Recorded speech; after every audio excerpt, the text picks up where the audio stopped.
विवेक क्या है? संसार की वास्तविकता को समझना। वैसे तो विवेक का मतलब सत्य असत्य का ज्ञान करना है, लेकिन जब उपासना के संदर्भ में देखते हो तो उपासना के संदर्भ में विवेक का मतलब है इस संसार को समझना कि ये मरण धर्मा है, परिवर्तनशील है, नाशवान है, नश्वर है, मरने वाला है, शाश्वत नहीं है। बचपन शाश्वत नहीं है, जवानी शाश्वत नहीं है, बुढ़ापा भी शाश्वत नहीं है, मनुष्य भी शाश्वत नहीं है, संतान भी शाश्वत नहीं, कुछ भी शाश्वत नहीं है, कुछ भी नहीं। लेकिन हम उसे शाश्वत करना चाहते हैं, हम उसे शाश्वत करना चाहते हैं। हम सोचते हैं हम ऐसे ही बने रहें। मेरे कम आयु में बाल सफ़ेद हो गए और इतनी अजीब तरह से सफ़ेद हुए कि आप लोगों को ये लगता होगा कि मैंने ऊपर कालिख लगाई है। मैंने जीवन में कभी सिर में कुछ नहीं लगाया। ये अजीब तरह से सफ़ेद हुए कि यहाँ एक भी काला नहीं और यहाँ एक भी सफ़ेद नहीं। अब तो खैर ऊपर आ गए हैं काफ़ी सफ़ेद। मैं तो चाह रहा हूँ कि ऊपर जल्दी जल्दी आ जाए। तो हम क्या करते हैं फिर, इन्हें काला करते हैं। अच्छा, क्यों काला करते हैं? क्यों काला करते हैं? नहीं, ऐसा मत समझना मैं इसका विरोधी हूं। गृहस्थों को प्रसाधन इस्तेमाल करने का पूरा अधिकार है, ठीक है? विवाह संस्कार में अधिकार दिया जाता है।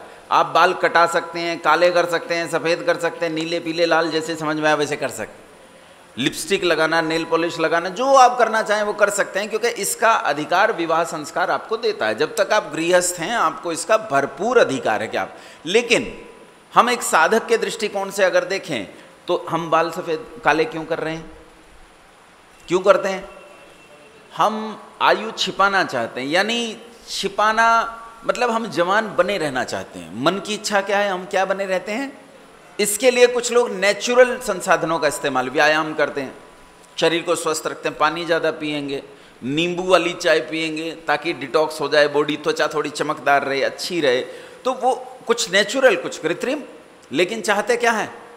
इच्छा क्या है? जवान बने रहने की इच्छा है। अच्छा, हमेशा जवान रहेंगे? हमेशा जवान रहेंगे? कितना ही कोई कर ले, ये जाने वाला नहीं है, बुढ़ापा एक दिन आने वाला, इससे कोई बच नहीं सकता। इसीलिए अच्छी बात यह होती है कि हम अपनी क्लास की तैयारी करें जिस क्लास में हम जा रहे हैं। मेरी बेटी ने कहा, मुझे बोली कि मेरे साथ मत जाया करो, लोग कहते तेरा बाप बूढ़ा है। एक तो हैं, आपके साथ भी हुआ उनके साथ भी हुआ। अच्छा, मैं धोती बनता हूँ, कुर्ता पजामा पहनता हूँ या धोती कुर्ता पहनता हूँ, तो एक तो ऐसे ही बूढ़ों वाला वेश है, फिर ये बाल वाल भी सफ़ेद है, मेरे साथ मत जाया करो। लोग मुझसे कहते तेरा बाप तो बिल्कुल बूढ़ा है, तू बुढ़ापे की औलाद है। तो कहते नहीं तो मैं मेहंदी लगा दूं पिताजी, काले कर दूं बाल। मैंने कहा बेटा एक बात बता, तू कौन सी क्लास में पढ़ती है? बोले मैं LLB में पढ़ती हूँ। अच्छा, LLB में पढ़ती है तो तेरी कोई ड्रेस कोड है? हाँ हाँ ड्रेस कोड है। क्या पहन के जाती है? साड़ी मेरा ड्रेस कोड है, साड़ी पहन के जाती हूँ। अच्छा, वो जब तू नर्सरी क्लास में थी तब क्या पहन के जाती थी? बोले अजीब बात है, नर्सरी में आपको पता तो है क्या पहनती थी। मैंने फिर भी बता तो दें। बोली वो काले जूते, लाल मोजे, 3 रंग की बेल्ट, एक लाल रंग की टाई जिसे बांधा भी नहीं जाता, उसमें रबड़ होती है, इलास्टिक होती है, रंग बिरंगी सी एक टी शर्ट और रंग बिरंगी सी एक स्कर्ट, ये पहन के नर्सरी में जाती थी। मैंने कहा अगर अब तू नर्सरी की ड्रेस पहन के LLB के कॉलेज में जाएगी तो तुझे कैसा लगेगा? बोले पागल हो, लोग मजाक लेंगे, कहेंगे ये लड़की पागल है। मैंने कहा बेटा ये तो यूनिफॉर्म है, परमात्मा ने दी है, ये यूनिफॉर्म है, परमात्मा ने दी है, मेरी क्लास के हिसाब से दी है। अगर मैं इसे बदलने की कोशिश करूंगा तो मैं नर्सरी की ड्रेस पहन के घूमूंगा और वो अच्छी नहीं है। विवेक का मतलब है हम जाने कि संसार मरण धर्मा परिवर्तनशील है, संसार में सब कुछ हमेशा रहने वाला। और वैराग्य जब इसमें विराग हो जाए ना, मुझे ज़रूरत नहीं है। हमारी एक माता जी हैं, बूढ़ी हो गई, वो खूब बाल काले करती थी। एक दिन मैंने माता जी से पूछा कि माता जी बाल काले करने से क्या होगा? घुटने तो चल नहीं पाते हैं, जीने में तो आपको 2 आदमी पकड़ के चढ़ाते हैं। तो उस दिन उन्हें लगा कि ये बात सही है, तो मुझे एक दिन शाम को बोली कि ये तो नकली है। मैंने कहा पक्का नकली है, और मैंने कहा इसके जो नीचे है ना वो असली है। बस उस दिन छोड़ दिया। जिस दिन समझ में आ जाता है उस दिन व्यक्ति वास्तविकता को स्वीकार कर लेता। वास्तविकता को स्वीकार कर लेता, उस चीज में राग नहीं रहता, राग नहीं रहता तो विराग हो जाता है। और विराग के उच्चतम भाव का नाम है वैराग्य। विराग के उच्चतम भाव का नाम क्या है? वैराग्य। वैराग्य वाले व्यक्ति को 6 काम अपने जीवन में करने चाहिए। क्या कर्म करना चाहिए? जो साधक है, देखो हम सब साधक नहीं हैं, सब साधक नहीं है, गृहस्थ हैं, लेकिन आप में से कुछ लोग साधना वाली बुद्धि के होंगे, साधना वाले अंतःकरण के होंगे, उनके लिए कह रहा हूं, या जिनके भावी जीवन में साधना आने वाली है उनके लिए कह रहा हूं। क्या काम करना चाहिए? पहला काम है शम, धर्माचरण का पालन। कल मैंने बताया था पंचमहायज्ञ और ईश्वर की आज्ञा का पालन करना, वेद की आज्ञा का पालन करना, ये शम है। दम मतलब इंद्रियों को व्यभिचार में जाने से रोकना। व्याभिचार का मतलब लोग गलत ले लेते हैं, व्याभिचार का मतलब केवल यौन व्याभिचार से ले लेते हैं, लेकिन व्याभिचार तो बहुत सारा है। भ्रष्टाचार व्याभिचार नहीं है क्या? बोलो, रिश्वतखोरी ये व्याभिचार नहीं है क्या? जो कुछ भी सदाचार से उल्टा है वो सब क्या है? जो शिष्टाचार से उल्टा है वो क्या है? वो व्याभिचार है। अपनी इंद्रियों को इस व्यभिचार में जाने से रोकना, आंख को रोकना, कान को रोकना, जीभ को, नाक को, त्वचा को, उपस्थ को, पायु को, हस्त को, पाद को, इन सब को किसी भी बुरे काम में जाने से रोकना। और इन सब इंद्रियों का एक पिता होता है मन। क्या होता है? मन। इन सब को किसी बुरे कार्य में जाने से रोकना, इसका नाम दम है। इसका नाम क्या है? दम है। बात समझ में आई कि नहीं आई? हैं? फिर है उपरति। शम हो गया, दम हो गया, उपरति। उपरति है बुरे काम से मन को हटाना, बुरे काम से मन को हटाना। बुरे काम में मन बड़ी आसानी से लग जाता है, बहुत आसानी से। अच्छा एक बात बताओ, जो औषधियां होती हैं उन्हें उगाने में प्रयत्न करना पड़ता है, लेकिन झाड़ झंकाड़ आपने ईंट बिछा रखी। मैं कल आर्य समाज में घूम रहा था, देख रहा है ईंट के बीच में भी, ईंट के बीच में वहां दूब उगाई है। औषधियों को उगाने में प्रयत्न किया जाता है, औषधियां अपने आप नहीं उगती हैं। इसलिए अच्छे गुणों का विकास करना वो परिश्रम साध्य काम है, लेकिन दुष्ट कर्मों को रोकना ये बड़ा मुश्किल काम है, ये भी परिश्रम साध्य है। इसे दुष्ट कर्म जो अपने आप ही उग जाते हैं, इन्हें रोकने का काम करना चाहिए, नहीं आए दुष्ट कर्म हम में। कैसे? दुष्ट कर्म बहुत आसानी से आ जाते हैं। हमने कहीं खड़े होके कुछ खाया पिया और हम वहाँ से अपनी गाड़ी स्टार्ट करके चले गए और याद आया, अरे बाप रे उसके पैसे तो दिए ही नहीं। उस बेचारे के भी याद नहीं रहा और हमारे भी याद नहीं रहा। ऐसा नहीं कि मैंने जानबूझ के नहीं दिए, मेरे याद नहीं रहा, लेकिन जैसे ही याद आया तब तक तो मैं 30 किलोमीटर चला गया। तो अब ये तो गड़बड़ हो गई, उसके पैसे का क्या करें? अब वापस जाएं तो भैया ये 60 किलोमीटर की दूरी, 30 आए 30 गए फिर 30 आएंगे, ये तो 90 किलोमीटर मेरा 3 गुना। अब कितना? और जहाँ मुझे जाना है वहाँ बहुत समय हो गया है, नहीं पहुँचूँ समय पे तो काम बिगड़ जाएगा। ये तो बड़ी दिक्कत हो गई। वापस आया तो याद नहीं रहा या वो व्यक्ति नहीं मिला, और फिर उसके बाद भूल गए, याद नहीं रहा। अच्छा अनजाने में ही सही, बोलो पाप हो गया कि नहीं? पाप हो गया ना। एक बार मेरे साथ घटी घटना है। एक बार ऐसा हुआ, मैं स्कूटर से जा रहा था, तब मैं नौकरी करता था, स्कूटर से जा रहा था, स्कूटर बंद हो गया और दुर्भाग्य से उस दिन मेरी जेब में 1 रुपया नहीं था। बरसात का समय। अच्छा एक खोखा जैसा था मुसलमान का, और वो स्कूटर सुधारने का मैकेनिक था। मैं उसके पास गया, मैंने कहा स्कूटर बंद हो गया है। तो उसने कहा मैं देख देता हूँ। मैंने कहा नहीं तू देख ही नहीं सकता, मेरी जेब में पैसा नहीं है। तो उसने कहा नहीं रुकिए मैं देख लेता हूँ, हो सकता है इसमें कोई ऐसी समस्या ना हो जिसमें रुपया लगे। उसने देखा तो उसका प्लग खराब था, तो उसने एक कोई पुराना प्लग उठाया और वो उस प्लग में लगा दिया, स्कूटर स्टार्ट हो गया। उसने कहा जी कोई बात नहीं आप चले जाओ, ये तो पुराना ही प्लग था। मैं चला गया और मैं भूल गया, याद ही नहीं रहा। 1 साल के बाद मैं उसी जगह से जा रहा था और बारिश पड़ रही थी, मेरे याद आ गया। मेरे याद आया कि यहाँ एक खोखा था जिसने मेरा स्कूटर ठीक किया था, और उस दिन मैं उसे पैसे नहीं दे पाया था। मैंने ढूंढ के वो खोखे तक मैं पहुँचा कि यहाँ एक खोखा था। उन्होंने कहा जी वो थोड़ा हट गया है वहाँ पे। मैं वहाँ गया, मैंने उसे जाके कहा भैया एक प्लग कितने का आता है आजकल? तो उसने कहा जी 100 रुपये का आता है। तो मैंने 100 रुपये निकाले, मैंने कहा तेरे 100 रुपये। तो बोला जी किस बात के? मैंने प्लग के। उसने प्लग निकाला मुझे देने, मैंने मुझे चाहिए नहीं। बोले फिर? मैंने कहा तूने तो पहले प्लग डाल दिया है। बोले कब? मैंने कहा 1 साल पहले तूने प्लग डाला था, पर मुझे याद ही नहीं रहा तेरे पैसे देना। आज यहाँ से निकल रहा था तो याद आया तो तेरे पैसे दे रहा हूँ, और इतने दिन के लिए क्षमा भाई, इतने दिन बाद दे रहा हूँ, उसके लिए क्षमा चाहता हूँ, माफ़ी चाहता हूँ। वो व्यक्ति बोला कि जी ये मेरे साथ पहली घटना है। तो मैंने भी उसे पक्के से याद दिलाया। तो मैंने कहा तू याद रखना मैं आर्य समाजी हूँ ताकि वो याद रखे जीवन में कि आर्य समाजी कम से कम ऐसे होते हैं कि वो आए तो अपना देना नहीं भूलता, याद रखता है। मैंने कहा मैं आर्य समाजी हूँ, याद रखना आर्य समाजी थे 30 साल बाद आए, लेकिन तेरा पैसा लौटा के जाएगा। दुष्ट कर्म से अपने मन को हटाना। दुष्ट कर्म बहुत होते हैं। माँ जब गाली देती है तो बड़ा बुरी लगती है। हमारी माँ जब हम छोटे थे, मैंने आपको बताया मैं एक हाइब्रिड परिवार की पैदाइश हूँ। मेरी माँ ऐसे परिवार में आई जहाँ या तो इतने आस्तिक थे कि वो निरे पौराणिक थे, या तो इतने नास्तिक थे कि वो ईश्वर को नहीं मानते थे। माँ आई, माँ ने जोर लगाया कि हम बच्चों को गुरुकुल में डालेंगे, लेकिन वहाँ तो तलवारें निकल गई, हमारे बच्चों को बाबा बनाएगी, हम नहीं जाने देंगे। बेचारी खूब रोई, लेकिन उसकी बात नहीं मनी। तो हमारी माँ ने कहा हम गुरुकुल, घर को ही गुरुकुल बना देंगे, न भेजो, हम घर को ही गुरुकुल बना देंगे। सुबह 4 बजे उठना, लंगोट बांधना, कन्याओं को नहीं छूना, मुझे भी नहीं छूना, स्त्रियों के पास नहीं जाना, ओ घर की बुरी हालत। अच्छा उस समय हमें अपनी माँ इतनी बुरी लगती थी, मैं सच बताऊं, हम भाई बहन आपस में बैठ के अपनी माँ की बुराई किया करते हैं। हम कहा करते ऐसी दुष्ट औरत किसी की माँ ना हो भगवान। ऐसी माँ जीने नहीं देती बच्चों को, सोने नहीं देती, खाने नहीं देती, इसमें नमक है, इसमें मिर्च है, ये नहीं खाना, ये नहीं पीना, ये नहीं करना। अच्छा हम फिजिक्स पढ़ रहे हैं, वो हमें अष्टाध्यायी रटवा रही है। मेरा कल पेपर है, पर उसने उपनिषद का एक आख्यान दिया है, ये मुझे सुनाना है।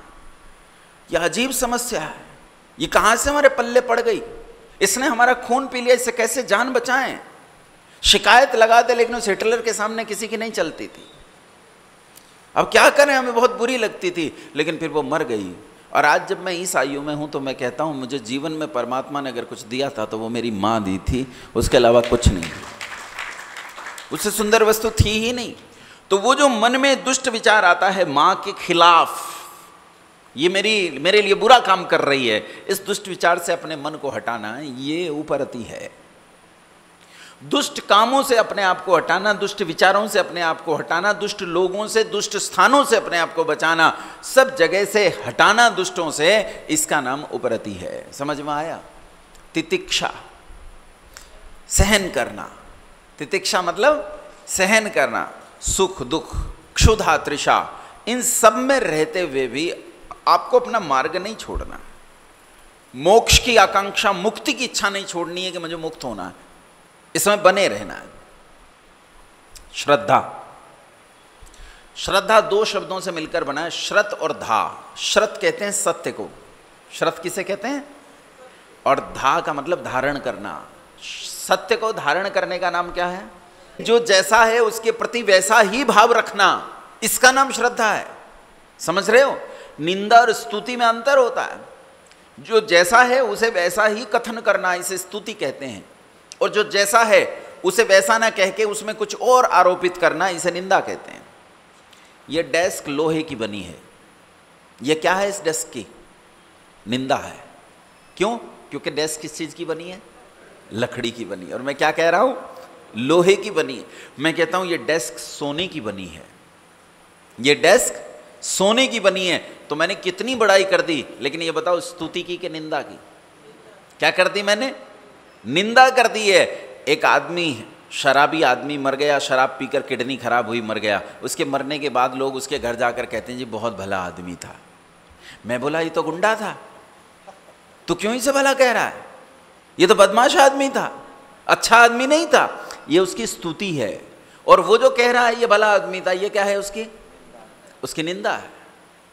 निंदा का मतलब उल्टा बोलना, स्तुति का मतलब जैसा है वैसा बोलना। श्रद्धा है कि इन दोनों को अच्छे से समझ के अपने जीवन का इस्तेमाल करना, इसका नाम श्रद्धा है। आजकल श्रद्धा बदल गई, और हिंदुओं में तो बहुत जल्दी श्रद्धा बदल जाती है। हम भगवान खुद गढ़ते हैं, जो सारे संसार को प्राण देता है, भू, जो प्राण का भी प्राण है। हमने श्रद्धा को न जाने क्या बना लिया, किसी में भी श्रद्धा बना लेते हैं, किसी में भी श्रद्धा बन जाती है। हमारी श्रद्धा राहुल गांधी में बन जाती है, मतलब नेताओं में श्रद्धा बन जाती है हमारी। अरे वो दुष्ट कर्म कर रहा है, उसमें कैसे श्रद्धा बन सकती है? श्रत और धा, सत्य को धारण करना, इसी का नाम क्या है? बोलो। और चौथा है समाधान। चौथा क्या है? और समाधान की तरफ बढ़ते हैं। ईश्वर को कैसे प्राप्त करें, इसके लिए ऋषि मुनियों ने एक मार्ग बताया है जो वेद के अनुकूल मार्ग है, और इस मार्ग का नाम है अष्टांग योग। क्या नाम है इसका? अष्टांग योग के 8 अंग होते हैं। कौन कौन से होते हैं बोलो? यम, नियम, आसन, प्राणायाम, प्रत्याहार, धारणा, ध्यान, समाधि। यह 8 अंग वाला अष्टांग योग कहलाता है। इनमें से पहला है यम। यम कितने होते हैं? 5। कौन कौन से? अहिंसा, सत्य, अस्तेय, ब्रह्मचर्य, अपरिग्रह। पहले लेते हैं अहिंसा। अच्छा बताओ, अहिंसा किसे कहते हैं? बताओ। एक चीज ध्यान देना, ये इतने सामान्य से सिद्धांत लगने वाले सिद्धांत सामान्य नहीं हैं। इन सामान्य सिद्धांतों ने संसार में जितनी बड़ी हानियां की हैं, न समझने के कारण, उतनी संसार में हथियारों ने नहीं की हैं। अहिंसा किसे कहते हैं बताओ? बोलो। किसी को मन, वाणी और कर्म से दुख न देना, इसका नाम क्या है? अहिंसा है। किसी को भी मन, वचन और कर्म से दुख नहीं पहुंचाना, इसका नाम अहिंसा है। कोई हमें दुख पहुंचाना चाहता है, हमें कष्ट दे रहा है, लेकिन हमें किसी को दुख नहीं पहुंचाना। कोई तुम्हारे एक गाल पर थप्पड़ मारे तो उसके सामने दूसरा गाल कर दो, दूसरे पर भी मार दे तो फिर उसके हाथ में जूता दे दो सर सामने, जब तक ना थके भाई मार। ये तो ऐसी अहिंसा है कि कोई तुम्हारी एक बहन को भगा कर ले जाए तो उसके साथ दूसरी भी कर दो। अच्छा, अहिंसा है कि कायरता है? ये तो कायरता है, ये अहिंसा है। ऋषि पतंजलि नहीं मानते इस अहिंसा को, ऋषि दयानंद नहीं मानते इस अहिंसा को, वेद नहीं मानता इस अहिंसा को, परमात्मा नहीं मानता इस अहिंसा को। ये तो इतनी भयानक हिंसा है कि इससे भयानक हिंसा संसार में दूसरी हो नहीं सकती। जानते हो ये अहिंसा हिंसा के मुकाबले कितनी भयानक है, कितने लोगों का कत्ल कर सकती है। एक आदमी कहता है तुम्हारे कोई एक गाल पर थप्पड़ मारे तो उसके सामने दूसरा गाल कर दो। उसके घर में घुसकर लोगों ने नोवाखाली में, बंगाल में 95% हिंदुओं का कत्ल कर दिया। रात में 1:30 बजे उन सोते हुए हिंदुओं को तलवार के घाट उतार दिया। यह आदमी वहां पहुंचा और उनसे कहता है बचे हुए 5% से कि तुम हथियार मत उठाना, मुसलमान मेरे भाई हैं और हम अहिंसा के पुजारी हैं, तुम इन पर हथियार मत उठाना। और तब यह हिंसा शुरू हुई यहां से इनके कटने की। और इस हिंसा में, जिसे अहिंसा कहा गया, रावलपिंडी से लेकर बंगाल तक, इस पूरे देश में पंजाब, दिल्ली, हरियाणा और बिहार भी आ जाता है, उत्तर प्रदेश का इलाका भी आ जाता है। उस 1 साल के भीतर, या कहूं 7 महीने के भीतर 22 लाख लोगों का कत्ल हुआ। 22 लाख। यह अहिंसा है। यह अहिंसा है जो हिंसा से कितने खतरनाक हो सकती है। अगर सिद्धांत ठीक से नहीं समझे तो कितना बिगाड़ हो सकता है, यह विचार करो। अहिंसा का अर्थ क्या होता है जानते हो? ऋषि दयानंद कहते हैं अहिंसा का अर्थ है निर्वैर हो जाना। हमें किसी से कोई वैर नहीं है, वैर नहीं है, लेकिन कोई गलती करेगा तो उसे दंड देने का हमें अधिकार है, अपनी आत्मरक्षा का हमें अधिकार है। अच्छा ये बताओ, एक जज एक हत्यारे पर पाता है कि इसने हत्या की है, सच है बात, तो वो उसे फांसी दे देता है। क्या ये इस हत्यारे को जानता है? क्या इसकी इस हत्यारे से दुश्मनी है? ये तो इसने तो इस हत्यारे की शक्ल भी आज से पहले नहीं देखी, लेकिन इसने कानून की कसौटी पर पाया कि इस आदमी ने हत्या की है, इसे फांसी देनी चाहिए। तो फांसी देना हिंसा है कि न्याय है? ये न्याय है। और ये जो अहिंसा है, जिस अहिंसा की बात ये लोग करते हैं कि एक गाल पर थप्पड़ मारे तो दूसरा सामने कर दो, ये लोगों की तो हत्या करती ही है, ये न्याय की भी हत्या करती है। अहिंसा का मतलब होता है निर्वैर हो जाना। अर्थापत्ति से समझो, संसार में यदि कारण न हो तो चींटी जैसे छोटे प्राणी को मुंह की उष्ण वायु से दुख देना भी पाप कहलाता है। लेकिन अगर कारण उपस्थित हो तो लाखों लाख मनुष्यों का वध कर देना भी अहिंसा कहलाता है। इसका उदाहरण है भगवान मर्यादा पुरुषोत्तम श्री रामचंद्र। कारण उपस्थित हुआ तो उन्होंने लंका जैसा महान युद्ध किया। और दुनिया में जब एक भयंकर युद्ध सामने खड़ा हुआ तो उस युद्ध के सबसे अप्रतिम योद्धा को मोह हो गया, उसे कायरता सूझ गई। वो कहता ये मेरे चाचा ताऊ भाई भतीजे हैं, मैं इनकी हत्या नहीं करूंगा। तब इस दुनिया में धर्म की स्थापना करने वाले धर्म संस्थापक योगी राज श्री कृष्ण चंद्र ने इस युद्ध के मैदान के बीच में खड़े होकर इस योद्धा को प्रेरणा की और 18 क्षोहिणी सेना को मरवा डाला। क्या श्री कृष्ण सिद्धांत नहीं जानते थे? क्या ये 36 किलो का वजन यही अहिंसा जानता है जो कहता है एक गाल पर थप्पड़ मारो तो दूसरा सामने कर दो? श्री कृष्ण अहिंसा नहीं जानते थे, श्री राम अहिंसा नहीं जानते थे। अहिंसा का मतलब होता है निर्वैर हो जाना और न्याय की रक्षा करना। निर्वैर हो जाना और न्याय की रक्षा करना। श्री कृष्ण को उनमें से किसी से कोई वैर, कई दंत कथाएं हैं, कई दंत कथाएं हैं। कर्ण मर गया तो युधिष्ठिर नाच रहा था, भीम झूम रहा था, अर्जुन कहता दुनिया का सबसे बड़ा काम कर दिया मैंने, आज दुनिया का सबसे भयंकर योद्धा को मार दिया। श्री कृष्ण दुखी थे। किसी ने पूछा क्यों दुखी हो? कहा अरे आज संसार में ऐसा दानी मरा है जिसके द्वार से कोई खाली नहीं गया, ऐसा व्रती मरा है जिसके व्रत और संकल्प को कोई झूठा नहीं कर सका, ऐसा पुत्र मरा है जिसने मां से कहा था तेरे 5 पुत्र हैं 5 ही जीते रहेंगे, ऐसा व्यक्ति मरा है जिसने अपने संकल्पों के लिए, अपनी मित्रता के लिए अपना जीवन बलिदान कर दिया। यह सुख का क्षण नहीं, दुख का क्षण है। मरवाया किसने? मरवाया किसने? कृष्ण ने।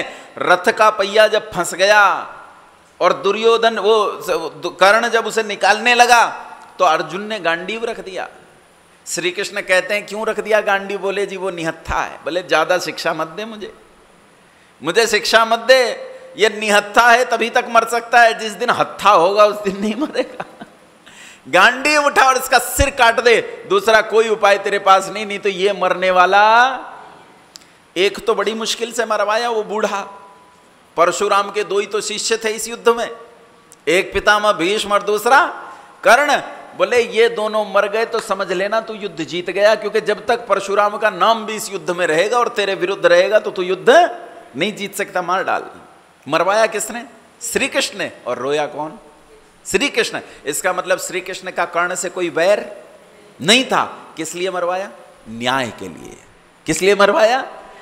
तो निर्वैर रहना और न्याय की रक्षा करना। कारण हो तो लाखों मनुष्यों का वध कर देना और कारण न हो तो चींटी जैसे प्राणी को भी दुख न देना, इसका नाम क्या है?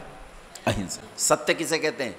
जो प्रमाणित हो जाए, प्रत्यक्ष, अनुमान, शब्द आदि प्रमाणों से जो प्रमाणित हो जाए उसे सत्य कहते हैं। सत्य उसे नहीं कहते कि कुछ भी पता चल जाए उसका नाम सत्य है। पहले जांचो परखो, सुनो बात सच है कि नहीं। अच्छा ये बताओ, सुनी सुनाई बात झूठ हो जाती है कि नहीं?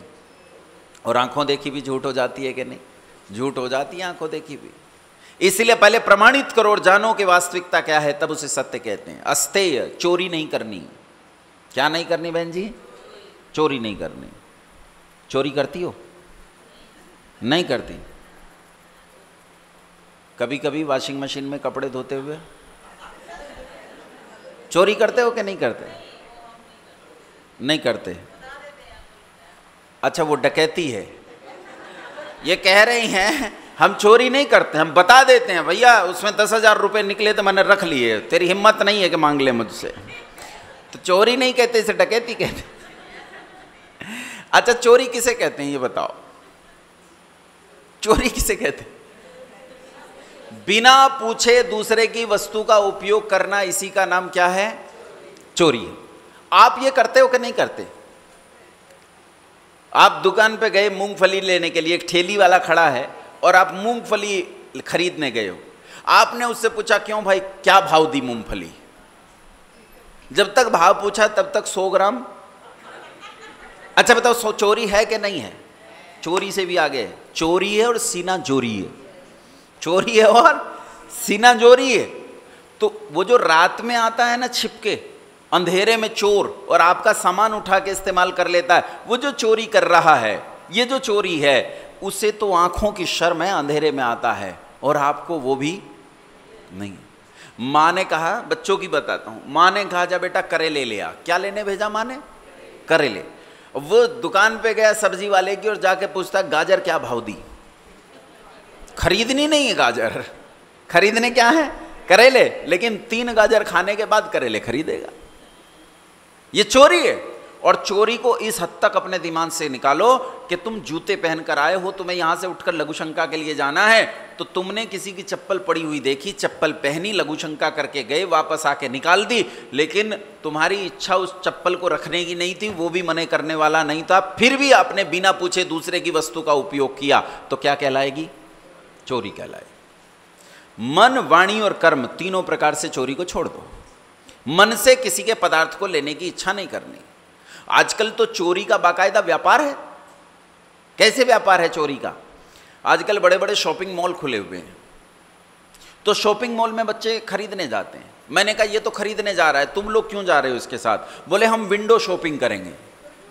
मैंने कहा विंडो शॉपिंग क्या होती है? बोले जी सामान को निहार लेते हैं, सामान को ललचाई नजरों से देख लेते हैं, ये कैसा है, आहा ये मेरा होना चाहिए, अरे मेरे पास एंड्रॉइड है, एप्पल कितना सुंदर लग रहा है, ये मेरे पास। दूसरे के पदार्थ को लेने की इच्छा करना, ललचाई नजर से देखना, ये भी चोरी है, मानसिक चोरी है।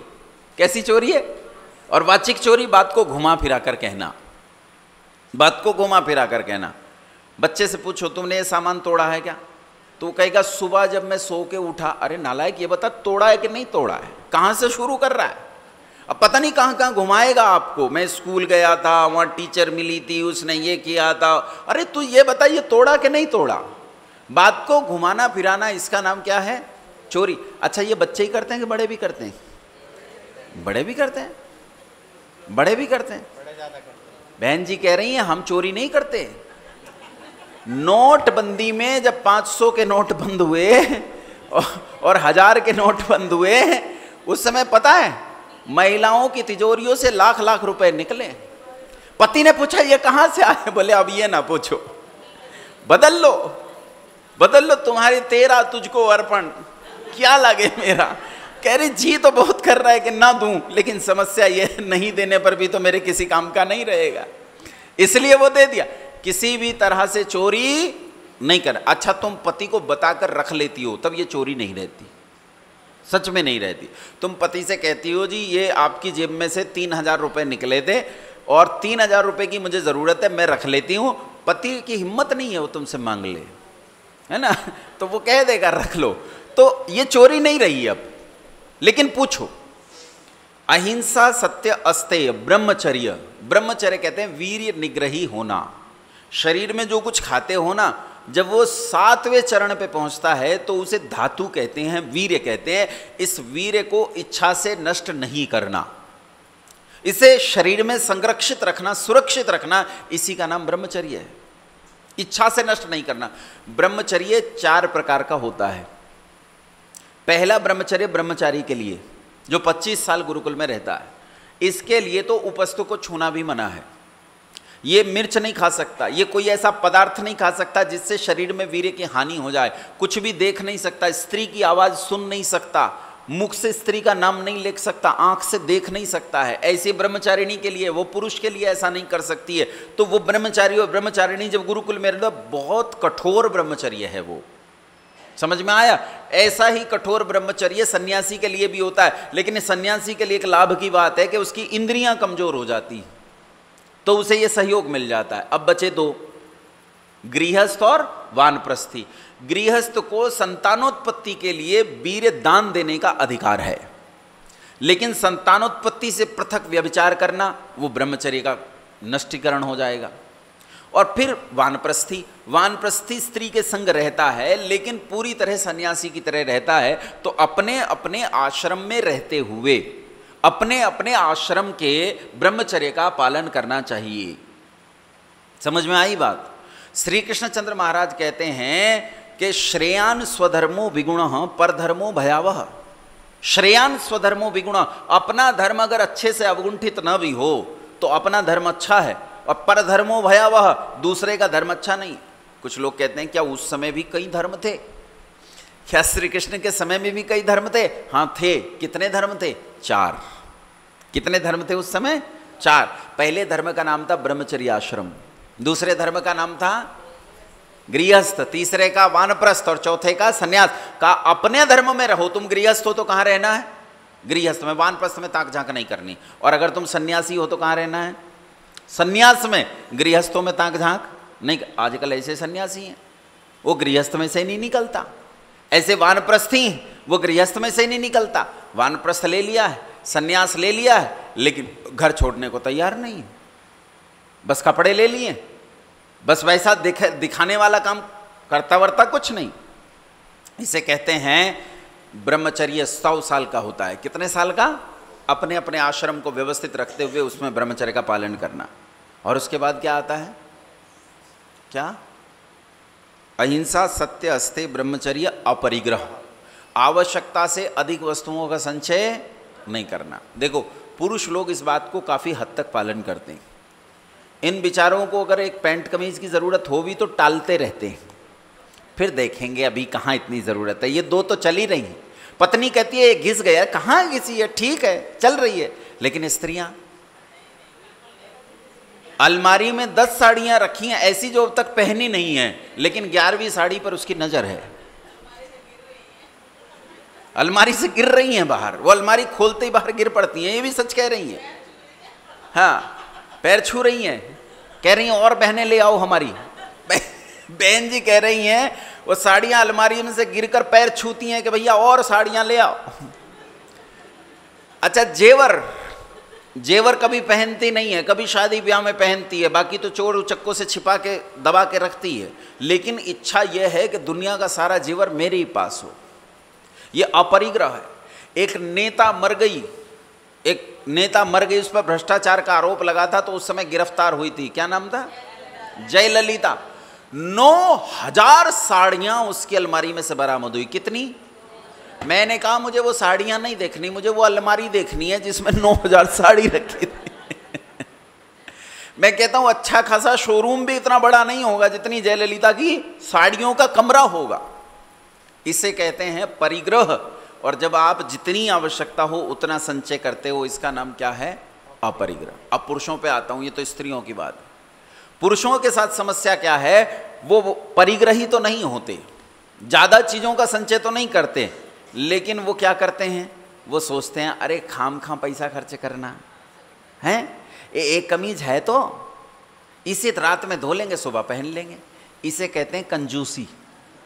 इसे क्या कहते हैं? इसे कंजूसी। कंजूसी में भी नहीं जीना है। जितनी जरूरत है उतना रखो। तुम्हें 4 गाड़ी की जरूरत है, तुम्हारे पास 4 गाड़ी होनी चाहिए, लेकिन 5वीं अगर साइकिल की भी जरूरत नहीं है तो साइकिल भी नहीं होनी चाहिए। जितनी जरूरत है उतना जरूर रखो, और जितनी जरूरत नहीं है वो बिल्कुल भी नहीं रखना। इसे कहते हैं अपरिग्रह। ये 5 उपासना का बीज कहलाते हैं। क्या कहलाते हैं? उपासना का बीज कहलाते हैं। अच्छा ध्यान से सुनो, आज तो समय बीत गया है, थोड़ा समय बचा है, उसमें नियम और समझा दूंगा। कल तुम लोग आओगे ना तो मैं कल तुम्हें उपासना करवाऊंगा। बोलो करना चाहते हो? बोलो करना चाहते हो? मैं आज यहां घोषणा कर रहा हूं, पहले कल उपासना करवाऊंगा तुम्हें, और गारंटी देता हूं कि उपासना में से उठने के बाद अगर तुमने ये ना कहा कि मेरे जीवन का सर्वोत्तम अनुभव था, ये इससे बढ़िया अनुभव नहीं था इससे पहले। हाँ, इससे पहले जो उपासना करते होंगे उनके पास तो वो अनुभव होगा, लेकिन जो उपासना नहीं करते उनके लिए कहता हूं कि तुम ये कहोगे कि इससे अच्छा अनुभव मुझे आज तक नहीं हुआ, इतना सुख आज तक नहीं मिला है। कल उपासना करवाऊंगा। ये यम अब से लेकर कल तक अपने 24 घंटे के जीवन में पालन करना, तब उपासना होगी। कल तक याद रखना, अहिंसा, दुख नहीं देना किसी को, कड़वा नहीं बोलना, है ना, कोई भी बात नहीं कह, ऐसी कोई काम नहीं करना जिससे किसी को दुख हो, सत्य, प्रामाणिक चीज़ों को मानना, अस्तेय, किसी तरह की चोरी नहीं करना, ब्रह्मचर्य का पालन करना, और अपरिग्रह, आवश्यकता से ज़्यादा चीज़ें नहीं खरीदना। कल तक तो कम से कम इसे करो। बोलो कल तक तो कर सकते हो? कर सकते हो ना कल तक तो? हाँ, चलो आगे चलते हैं। ये 5 उपासना का बीज हैं, लेकिन बीज अंकुरित तब होता है जब इसमें खाद पानी आ जाए। क्या आ जाए? तो इसके 5 खाद पानी हैं। नियम होते हैं 5। पहला है शौच। शौच का मतलब सफाई। सफाई 2 प्रकार की, एक बाहर से एक भीतर से। बाहर की सफाई जल से होती है और भीतर की सफाई सत्य से। भीतर की सफाई सत्य से। अच्छा, बाहर की सफाई ठीक करते हो अपने घर की? झाड़ू पोछा करते हो कि नहीं? अच्छे से करते हो? कपड़े वपड़े धुलते हो? नहाते रोज हो? सब बच्चे भी ठीक से धोते हो? सब काम ठीक से करते हो? सफाई, बाहर की सफाई तो ठीक है, लेकिन बाहर की सफाई में भी आजकल दोष है। कैसे? घर में आजकल वो टाइल्स और पत्थर का ज़माना आ गया है। अपन तो मिट्टी पे रहते हैं, तो यहाँ आते हैं तो हमें तो पैर रखते डर लगता है। मुझे लगता है ये कांच है क्या, इतना साफ होता है, और यूँ रगड़ रगड़ के उसे साफ करते हैं। अगर साफ करने वाली कोई कर्मचारी लगा रखी है तो उसके भी पीछे खड़े रहेंगे, देख वहाँ रह गया, देख यहाँ से कर, ये इतना रह गया। फिर डस्टिंग होती है, पूरा घर चकाचक सफ़ेद, ऐसा चकाचक हो गया। अपने जैसे जंगल में रहने वाले लोग जब आते हैं तो उन्हें तो पैर रखते डर लगता है। अच्छा, फिर सफाई करते करते छत पे गए तो छत पे जाके देखा एक बिल्ली मरी पड़ी है, तो बिल्ली की पूंछ उठाई, घुमाई और पड़ोसी की छत पे फेंक दी। अच्छा, ये बताओ सफाई हो गई? हो गई सफाई? नहीं हुई। गंदगी तो जस की तस है, बस आपने गंदगी की जगह बदली है, यहाँ से उठाकर कहीं और। म्यूनिसिपैलिटी को फ़ोन करो, भैया एक लाश पड़ी है, रात में मर्डर हुआ है, हमारी छत पे पड़ी है, और इस बिल्ली को उठाकर लेकर जाओ, और जब तक वो न उठा ले तब तक चैन से न बैठो। इसे सफाई करना कहते हैं। सफाई का मतलब है केवल मेरे लिए नहीं, मेरे समाज के लिए, मेरे पड़ोसी के लिए, मेरे राष्ट्र के लिए, मेरे वातावरण के लिए सफाई करना, पूरा इकोसिस्टम साफ करना, पूरा परितंत्र साफ करके रखना, इसका नाम सफाई है। मैं साफ हूँ, पड़ोसी गंदा है, सफाई नहीं है। पड़ोसी भी साफ हो, इस बात का ध्यान रखना। अच्छा, ये बताओ, मेरे खेत में एक बीमारी आ गई और ये बीमारी आसपास के सारे खेतों में फैल गई। तभी मुझे किसी ने एक अच्छी दवाई बताई, मैंने दवाई का छिड़काव अपने खेत में कर दिया और मेरे खेत में से वो बीमारी चली गई। तो ये बताओ, ये जो दवाई मेरे पास है, इस दवाई का छिड़काव मुझे पड़ोसियों के खेत में भी करवाना चाहिए कि नहीं? अच्छा, अगर ना करवाऊं तो क्या होगा? बोलो, बीमारी फिर से आ जाएगी। इसलिए पड़ोसी के खेत में जाकर छिड़काव करवाओ। और कैसे करवाना है उसे समझाओ। समझाने से न माने तो डांट दो, डांटने से न माने तो पीटना नहीं है, लेकिन इतना दबाव और इतनी युक्तियों का प्रयोग जरूर करना है कि वो दवाई को छिड़के। ठीक है, तुम्हारी समझदारी कैसे करते हो, लेकिन किसी भी तरह उसके खेत को स्वस्थ करो, उसका खेत स्वस्थ होगा, तुम्हारा स्वस्थ होगा। स्वच्छता चारों ओर होनी चाहिए। आंतरिक सोच, मक्कारी, मत्सर बोलते हैं जिसे, हैं, ईर्ष्या, द्वेष, दंभ, अहंकार, ये मन के मैल हैं, इन्हें दूर करने के लिए सत्य धारण करो, ये चले जाएंगे। शौच के बाद संतोष। संतोष किसे कहते हैं? बोलो बोलो। सब्र कर लेना। संतोष मतलब 4 रोटी मिलती हैं, हमें सब्र है। 3 मिलने लगी, हमें सब्र है। 2 भी छिन गई, हमें सब्र है। 1 भी नहीं रही, हमें सब्र है। हाथ में भीख का कटोरा आ गया, हमें सब्र है। लोगों ने भीख देनी बंद कर दी, जूते मारने शुरू कर दिया, हमें सब्र है। अच्छा बताओ, सब्र है कि निकम्मापन है? ये तो निकम्मापन है, सब्र थोड़े है, या संतोष थोड़े है। संतोष शब्द क्या है? सम उपसर्ग पूर्वक तोष शब्द के साथ जुड़कर संतोष बनता है। तोष का मतलब होता है प्रसन्न रहना, सम्यक रूप से प्रसन्न रहना, इसका नाम क्या है? संतोष। मुझे 4 रोटी मिलती थी, मैं तब भी प्रसन्न हूं, 1 मिलती है तब भी प्रसन्न हूं, लेकिन पुरुषार्थ करना बंद नहीं करूंगा। ये जरूर सोचूंगा कि 1 क्यों मिलने लगी, पहले तो 4 मिलती थी। प्रसन्न रहना, लेकिन पुरुषार्थी बने रहना, इसका नाम क्या है?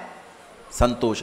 अपना संपूर्ण पुरुषार्थ करना और उसके बाद जो मिले उसमें खुश रहना, इसका नाम क्या है? संतोष। ऋषि दयानंद सरस्वती चारों ओर शास्त्रार्थ का डंका पीट दिया। अब खलबली मच गई। एक आदमी ऐसा है जो कहता है वेद में मूर्ति पूजा नहीं है।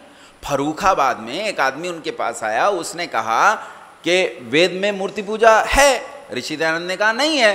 वो काशी गया और एक पंडित जी से लिखवा लाया कि वेद में मूर्ति पूजा है। उसने लाकर ऋषि दयानंद को दिखाया कि देखो वेद में मूर्ति पूजा है, काशी के पंडित ने लिख के दिया है। काशी से विद्वान तो कोई होता नहीं है, काशी के पंडित ने लिख कर दिया है। अब काशी की शामत आ गई, दयानंद का स्टीयरिंग घूम गया काशी की तरफ। काशी पहुंच गए, और काशी में भयंकर शास्त्रार्थों की झड़ी लगा दी। हालत ये हो गई कि हाहाकार मच गया, राजा तक हाहाकार पहुंच गया। राजा ईश्वरी नारायण की सिंहासन डगमगा गया। एक नंगा अवधूत, एक सन्यासी, शरीर पर एक लंगोट बांधने वाला, एक लंगोटबंद ब्रह्मचारी पूरे काशी को अपनी उंगलियों पर नचा रहा है, ऐसे हिला रहा है जैसे बच्चा गेंद से खेलता है। राजा ईश्वरी नारायण ने पहला दांव फेंका, उनके पास एक दूत को भेजा। ध्यान से सुनना, राजा ईश्वरी नारायण के राज्य में जो भी विद्वान आता था वो उसे वृत्ति देकर उसका जीवन चलाते थे। ये अच्छा गुण भी था राजा ईश्वरी नारायण में। वो बड़े से बड़े विद्वानों को उस काल में 5 से 10 रुपए प्रतिमास की वृत्ति देते थे। कितनी वृत्ति? 5 से 10 रुपए प्रतिमास की वृत्ति। अच्छा, थोड़ी तो नहीं है। उस समय 5-10 रुपए बहुत बड़ी बात होते थे। तुम्हें आज लगता है, 200 साल पुरानी बात है, 150 साल पुरानी बात है। 150 साल पहले इस वृत्ति का मतलब था, ये मानो कि किसी व्यक्ति को 50,000 से 1 लाख रुपए देना। एक आदमी जो अकेला रहता है, सन्यासी है, उसे 1 लाख रुपए महीना थोड़े हैं क्या? बोलो, थोड़े हैं क्या? चल जाएगा नहीं काम? लेकिन सुनो, यहां दयानंद की योग्यता पता चलती है। ईश्वरी नारायण का दूत आया दयानंद के पास, पांडित्य का पता चलता है कि ईश्वरी नारायण कितना पांडित्य मानते थे ऋषि दयानंद में। दूत आया और उन्होंने कहा कि स्वामी जी, आपके लिए राजा ईश्वरी नारायण ने एक वृत्ति का निर्धारण किया है, कृपया इस कागज पर सही कर दो, हस्ताक्षर कर दो, वो अब वृत्ति आपको मिलने लगेगी। दयानंद ने कहा, कैसी वृत्ति? बोले, विद्वानों को जो वृत्ति दी जाती है वो वृत्ति आपके लिए निर्धारित की गई है। कितनी?